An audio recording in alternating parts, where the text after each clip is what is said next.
Ladies and gentlemen, welcome back to another PPP. Jack caught the blitz ball that I threw to him because he's great at multitasking. When are we going to get you a camera? We need to get you like a little BBD camera in the corner. Yeah, I guess. Jack did really well in the Mario Kart tournament last night. It might already be out by the time this episode gets out, so people may already know of his legend.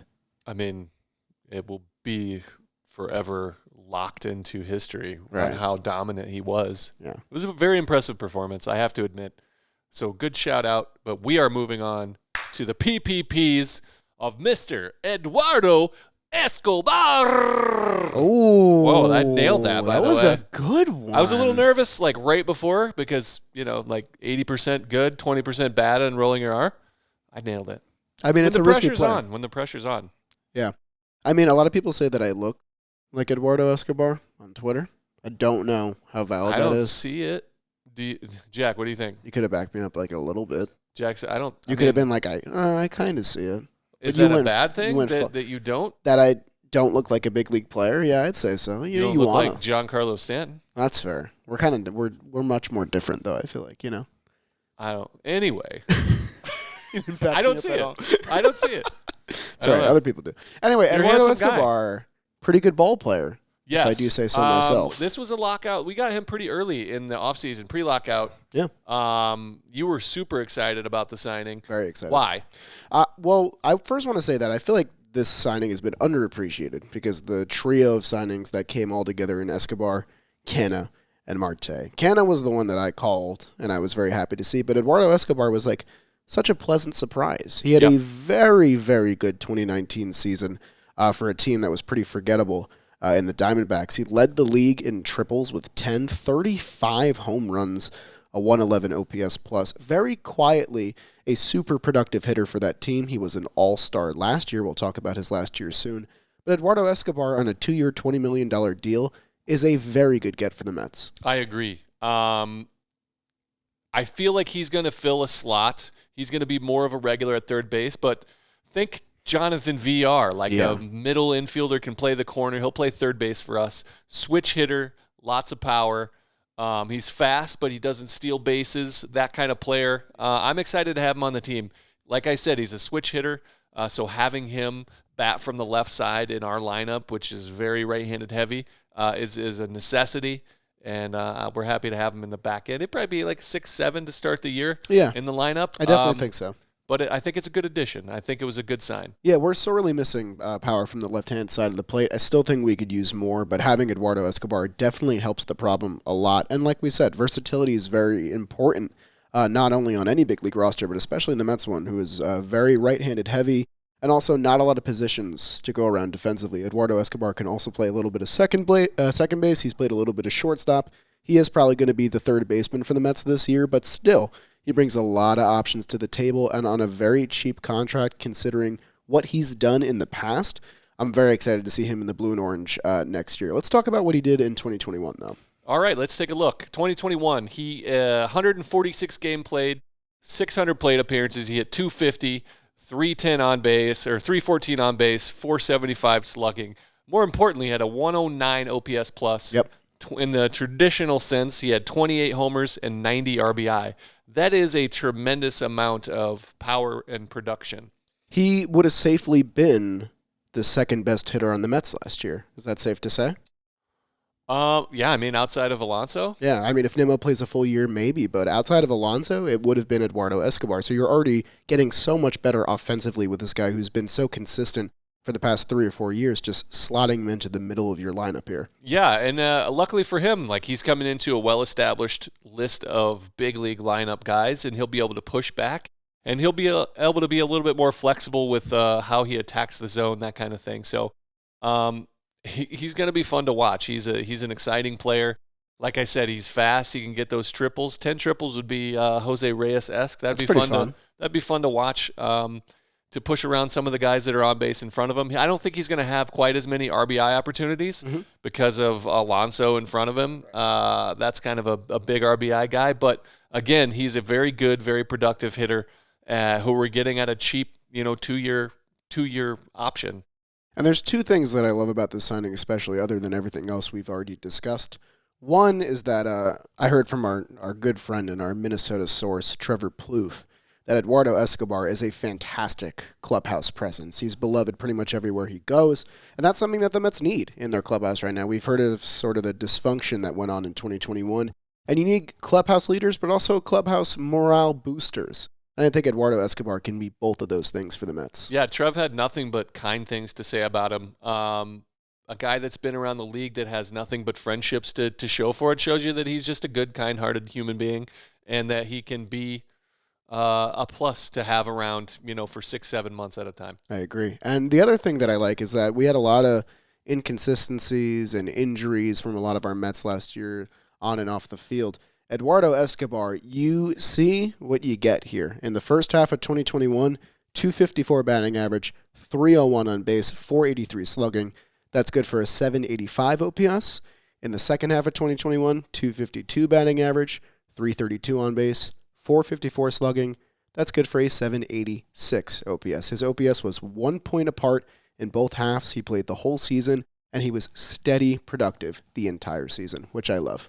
Steady Eddie? Steady Eddie. Steady Eddie. We coined it. Yeah, we talked about that in some of our other PPPs, especially with the Taiwan Walker, where you talk about first half, second half, home away splits. As long as you can be consistent, you're a manager's dream. Yeah, he's not the impact middle of the lineup bat that we've been sorely looking for and missing here, but he's definitely a complement to the other additions that we've gotten. Mark Canha was our on-base guy. Starling Marte infuses a lot of speed into the lineup, and Eddie Escobar has a lot of sneaky pop that he brings into the lineup. That's why the trio of signings, they complement each other so well because they all achieve different things and they all enhance the Mets lineup in different ways. Starting in 2017 and ignoring 2020 because it was a shortened season. Sure. If you can call a guy with 21 home runs, 23, 35, and 28 home runs not your impact bat that you were looking for, I think signs that your team signs that your team is really good is written all over the place. Yeah, exactly. 111 home runs since 2017, 385 RBIs, 14 stolen bases just sprinkled in there, and he's been 6 ticks above average with a 106 OPS plus. Let's talk about what we think he might do next year, because there is a lot of interesting peripherals that come with Eduardo Escobar at Citi Field that I definitely want to get into. But let's talk about his 2022 steamer first off. That sounds good. So he's projected to play in 138 games, have 566 plate appearances, 22 home runs, and he's looks to hit 241, which is a tick low, a 302 on-base percentage, which is really low, and slugging of 430, which is also all underneath his career production, but that might be due to age, whatever the case may be. So. Yeah, I don't know how much I buy into that steamer, because I feel like the one thing I get from Eduardo Escobar looking at his stat line is consistency. I feel like we get the same version of him every year. It doesn't look like he's going to be too old. He's going to be 33 this. Yeah, he's going to be 33 this year, which is definitely older. I'm not sure what their projection's going into, but he's been nothing but productive and at a higher level than that. So I think it's safe to say that both you and I believe that he'll be better than that production. Yeah, and there's also, we mentioned a lot about the Mets' depth here. There's a lot of options and ways to conserve him entering this age 33 season. You have J.D. Davis, who isn't strong at third base but can play the position for sure. You can move Eddie to second base, or you can have Robinson Cano maybe step in at third base. Luis Guillorme plays everywhere. So Eduardo Escobar doesn't need to be this everyday guy. He can also DH. He's done that in the past. And he's more of a bat-focused guy than a defense-focused guy. That being said, his glove is still pretty serviceable out there. I feel comfortable with him at the hot corner for sure. Absolutely. I haven't watched a ton of him play defensively, but all the numbers say that he's solid over there. And that's really what you want, is a guy that can make all the plays that you want him to make, even make a couple that you didn't think he could. But again, just make with our pitching staff, if you just make the plays that you're supposed to make, things will end up tipping towards our favor. I agree. And Baseball Savant has this really fun stat that I've just got the hang of a little bit called expected home runs per stadium. So basically what it does is it takes a player's home games and measures the home runs hit in home games and translates them to every single ballpark. Obviously, every ball player has 81 games at their home ballpark. If Eddie Escobar had played all of his home games at Citi Field last year instead of Chase Field and in Miller Park, because he played for Milwaukee, his home run total would have jumped from 28 to 38 home runs, which would have completely changed, one, the outlook on his 2021 season, and two, probably how much money he would have gotten free agency as well. We're talking about a near 40 home run hitter hitting the market in his age 33 season. I think it's wild to me that Citi Field would add 10, considering he played at weird, Miller right? Park and Arizona, which are both launching pads. It's because he pulls to corners pretty heavily, and he's a switch hitter. Well, then there's the answer that I needed. Look, info, jolly drop of knowledge, that's what we're here for. It's a research pod, guys. So he's really a pull is. hitter, whether he's hitting left-handed or right-handed Exactly. when he's hitting for power. Okay. Yeah. And that's another thing about Eddie is that his splits between hitting lefty and righty are pretty serviceable. I think that he's not one of these guys that would benefit from just picking one side of the plate. He's been switching forever, and it's something he's very used to. But the thing that I find interesting is that the other places that he would have jumped his home run total are the things you expect, like Wrigley Field, Great American Ballpark, Camden Yards. Those are the three ballparks where he would have approached 40 home runs. And then Citi Field is just lumped in there too. So I think the Mets definitely had that in mind. I know we've enhanced our analytical department a little bit there, so that's something that they probably kept in mind. His numbers at Citi Field in his career are not great, but that's kind of, you take it with a grain of salt because comes from all different series and all different years and all different teams. And he's only got 37 plate appearances. 37 plate appearances. The numbers are not good. We don't have to read them off. Only one home run in that span. But at the same time, I'm dying to see Eduardo Escobar get a full season in Queens and see what he's capable of. But there's a lot of questions that come with Eduardo Escobar as well. Like, how is he going to be used? Is he going to be an everyday starter with the crowded infield? Is he going to play more third than second? The Mets have a lot of options on their hands here. Yeah. And so I think he's going to be a great contributor to this team, to this lineup with World Series aspirations. I think it was a great sign. He was a 32-year-old first-time All-Star last year. And the other thing that I find pretty interesting about Eduardo Escobar, in addition to where he might play, is where he might bat, too, because the Mets have this new infusion of talent into their lineup, and I think there's going to be a calibration period where we figure out who slots in best where. I think there are some obvious ones like Alonso batting fourth, Lindor batting third, Nimmo in the leadoff spot. But Eduardo Escobar is a guy I could envision in the 2-hole, in the 5-hole, even at the lower end of the lineup, depending on who else we acquire. But he just seems like a team player, and I'm really excited to have him here. Yeah, I feel like that's it. He's a ball player, man. He'll do whatever and whenever the team needs him to do anything. He'll be out there. I think he'll be a happy guy whether he's batting second or eighth. Yep. We have some versatility here. You talked about playing all over the field, batting all over the lineup. I think this team is designed, and that's what Buck Showalter will come in and do. It's designed to be versatile, and so Buck is going to do everything he can, and that whole coaching staff, to put these guys in their best position to be successful, and ultimately that'll help the team. I also find it really interesting that in the past 3 full seasons that Eddie has played, he's played in over 145 games. He's been primarily a starter. I do think he'll be primarily a starter with the Mets, but in his Minnesota years, you see more numbers akin to like 127 games, 105 games, 129, and that's because he was more of a role player. He bounced around the field. They had Jorge Polanco and Brian Dozier, so the infield was kind of crowded in that space. But Eduardo Escobar has been great in both of these roles. He's proven that he can be both a starter and a guy that comes off as a utility player. So, I mean, that's just another facet to his versatility. Yeah, I think when he spent his time in Milwaukee. Yeah, the second half of 2021. They really just kind of said, we're going to let you do whatever you can do. And I think it even invigorated him. Yeah. It sparked some life into his game, and he was really enjoying kind of bouncing all over the place and just being this spark plug for a team. And our offense definitely needed a spark, a fire, stoke an entire fire, whatever, forest fire. We needed something last year.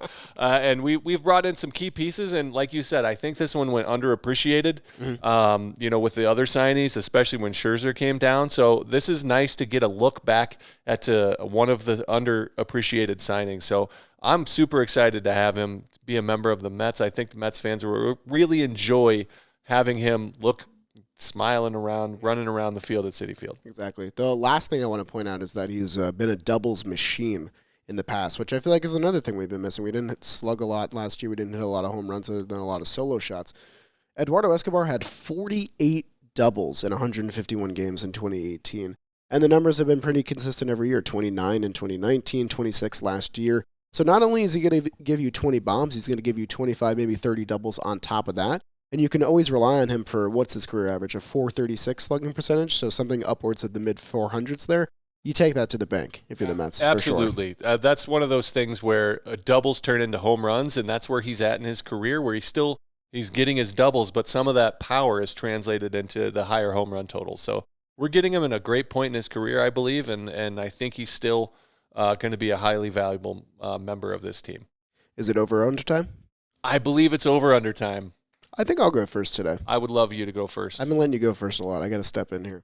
All right, mine's pretty straightforward. It's an important one to the Mets lineup. It's important to our team slugging percentage. It's the amount of home runs that Eduardo Escobar will hit for the Mets in 2022.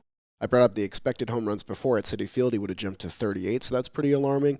So I wanted to find a nice middle balance here. He had 21 home runs in 2017, 23 in 2018, and then 35 in 2019 and 28 last year. So pretty consistent in that mid-20s, sometimes spiking up to 30s range. I'm going to set my over-under mark at 25 home runs for Eduardo Escobar. I like that bar that you set there, and I like that you went traditional with home runs. Yep. Gosh, I'm going to take the over here, and I'm going to take the over for a couple of reasons. One is he's done this for the last few seasons. He's been an absolutely stellar home run hitter. And you talked about the ballpark factor. I don't understand how the Citi Field would help, but who knows? They know more than I do in that sense. But I also think that where he's going to hit in the lineup is going to be advantageous for his power because they're going to try to pitch around Pete Alonso and Francisco Lindor and Starling Marte, these guys that are a little bit more prolific at the front of the lineup. And I think they're going to have to pitch to him because they're going to have runners in scoring position.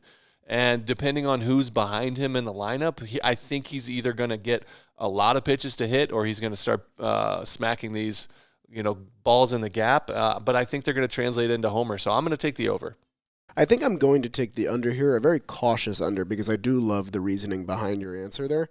I don't know if I believe in the whole Citi Field thing. I know the numbers don't lie sometimes, but I don't really see how Citi Field could be a huge improvement to his home run totals. I think they will be an improvement to his doubles Jolly, total. He pulls the ball. I mean, that's what the scientists are saying, So, I mean, we got to lean into it.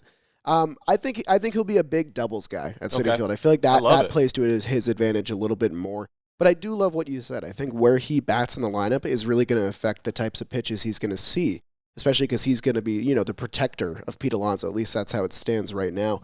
I think he definitely gets in that 20 range. I'd be shocked if he didn't. But I see him more as a doubles guy next year, and I think that's perfectly fine as well. I'll take 40 doubles. Hell yeah. Give me that.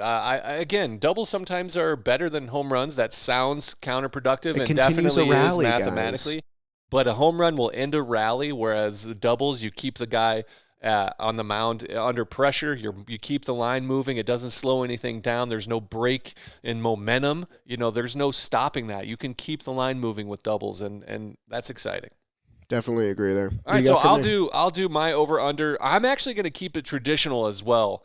I'm going to use, since my computer died, I'm going to use my phone, so I'm not checking my text here if you're watching at home. So his RBI total is what I'm going to use, and I'm going to put that barometer at 70 is the over-under. And here's why. Here's why I picked 70 is because starting in 2017, when he really started to hit for more power, he had 73 RBI, then he had 84, 118, and 90. So if we put that RBI total at 70, it means he's staying more productive. I think I dropped it down a little bit below that 77 that I think he was projected at for his Steamer. Average there. His average was 77. I dropped it below that because I don't think he's going to be in the lineup spot to really truly produce those numbers. So I'm going to let you decide over under 70 RBI. I do think the lineup spot is definitely a factor. I think the 4 or 5 guys are going to mop up those RBIs. But I do like Eduardo Escobar as the rally continuer that we mentioned before. I'm going to take the over. I think he even pushes 80 here. I think this is going to be a potent offense. I think it's much more well-balanced than last year. And I think it's more well-equipped to have those rallies instead of those short bursts of offense that we saw a lot in our big games last year. I think Eduardo Escobar is going to be perfect in the middle of the lineup. He's going to get a lot of runners passed on to him.